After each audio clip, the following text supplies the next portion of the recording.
Tonight on Connecticut's news station, the ballot battle continues in Bridgeport and the city's mayor takes the stand. Listen to what he had to say about the alleged mishandling of absentee ballots. And a state trooper on paid leave tonight after allegedly misusing a law enforcement database. The charges he now faces. Plus, the House Speaker saga continues. The GOP's nominee has already lost his first bid. We'll take a look at what happened on Capitol Hill. Now at 6, this is Fox 61, Connecticut's news station. Good evening and thanks for joining us for the news at 6. I'm Brent Harden. And I'm Sarah Sanchez. The Bridgeport ballot battle continued in court today with a key witness, the mayor himself. Yeah, Mayor Joe Ganim took the stand to answer questions about what he knew about charges that absentee ballots were mishandled. Fox 61's Matt Caron had a front row seat in court. Mayor Joe Ganim taking to the stand and getting in front of the TV cameras to make his case. I believe in you, Mayor. Bridgeport Mayor Joe Ganim in court. He didn't take the fifth, but he also didn't directly answer all the questions. No. Answer the question. If you can't answer, it's fine. It's not unusual in my business that sometimes witnesses don't like to answer particular questions. Representing Mayor Ganim's primary opponent, John Gomes, attorney Bill Bloss claims the city's rental rebate program was used as a political tool to target absentee ballot voters, and that Wanda Jeter was improperly given a list of who those people are. Can you think of a reason why Wanda Jeter Pataki, for her job duties, would be given a list of people inquiring in and applying for the rental rebate program? And she's the greeter, as you say. She would have to take a role of responsibility over people coming into the building. As Gomes' attorneys continued their questioning, they asked Mayor Ganim why he seemed more concerned about how the now viral video was leaked rather than investigating if there was additional evidence of ballot mishandling.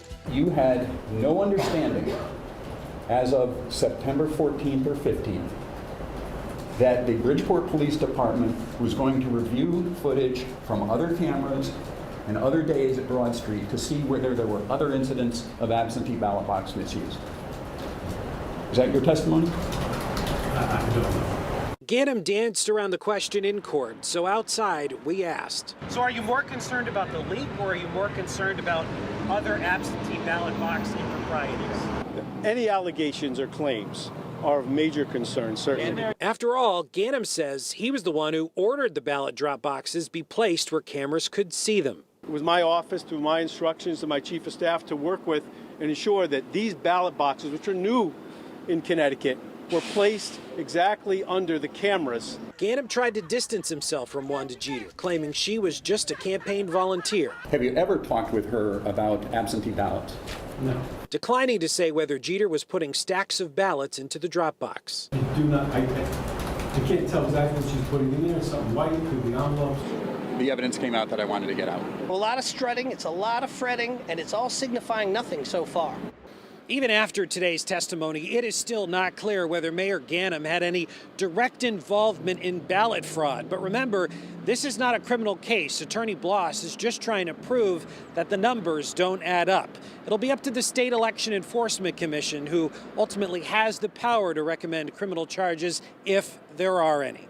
Reporting in Bridgeport, Matt Caron, Fox 61, Connecticut's news station.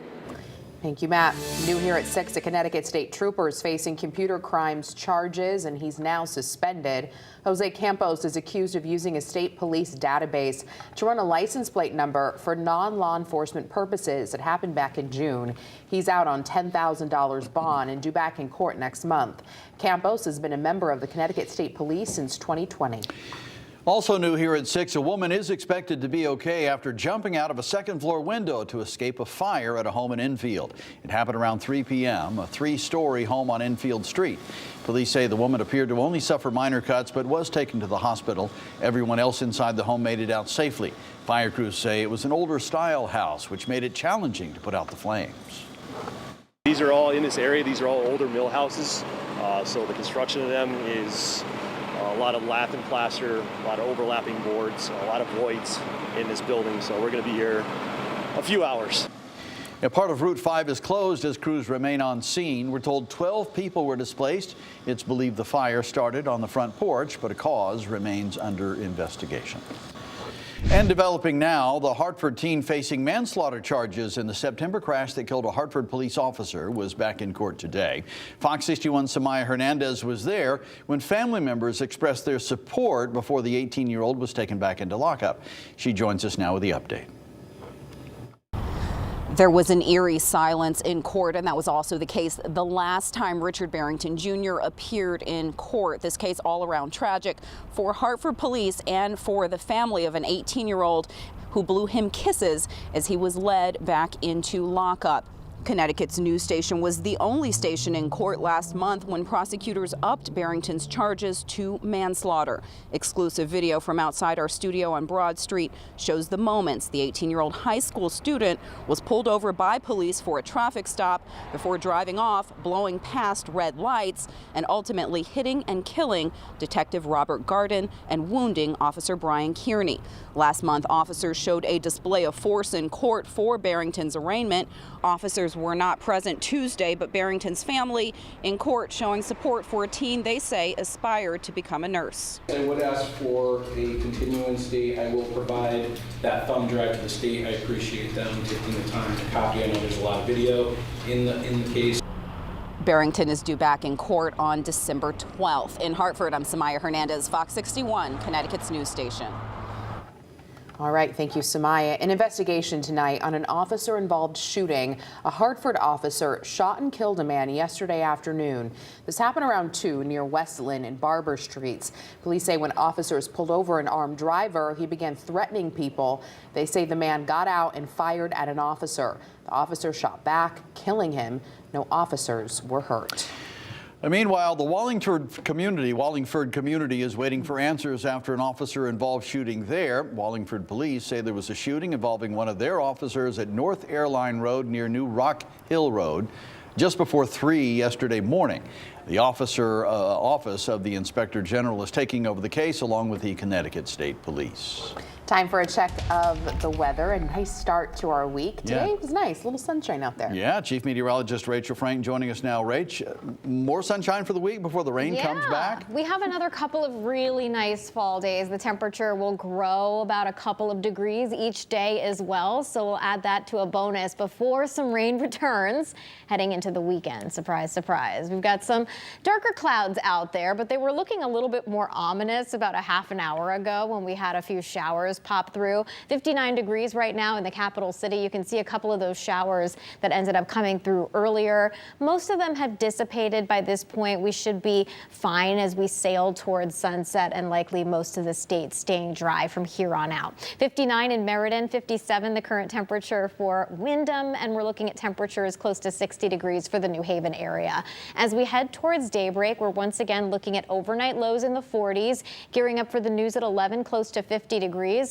And tomorrow will be similar, although I think we'll do it without the pop-up showers in the afternoon. So partly cloudy skies, a nice fall day, high temperatures climbing into the lower to middle 60s, and I think mid to upper 60s for Thursday, which will be the warmest and brightest day of the work week before that rising chance for rain Friday, and unfortunately heading into part of the weekend as well. We're going to talk about the timing of rain and the changes after the storm moves out heading into next week coming up. Rachel, thank you. A Walmart in New Haven had to be evacuated after a bomb threat. It happened yesterday at the store on Fox Sun Boulevard.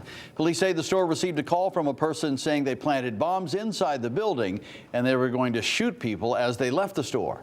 Officers conducted a sweep of the building and found no threat. The incident is still under investigation. Manchester police are investigating a stabbing that happened at a Dunkin' Donuts last night. Police say they responded to the location on Middle Turnpike West just before 8:30. Witnesses told officers the suspect stabbed a 19-year-old several times during an argument. He was taken to the hospital with stab wounds to the head, neck, and back. Police say the suspect is cooperating with the investigation. Right now, no charges have been filed. Palestinian President Mahmoud Abbas will no longer meet with President Biden and other Middle Eastern leaders tomorrow.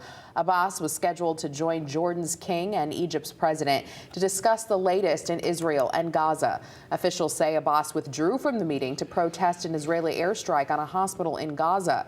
Palestinian health officials say more than 500 people were killed in that attack, although we're working on confirmation of what happened in the attack.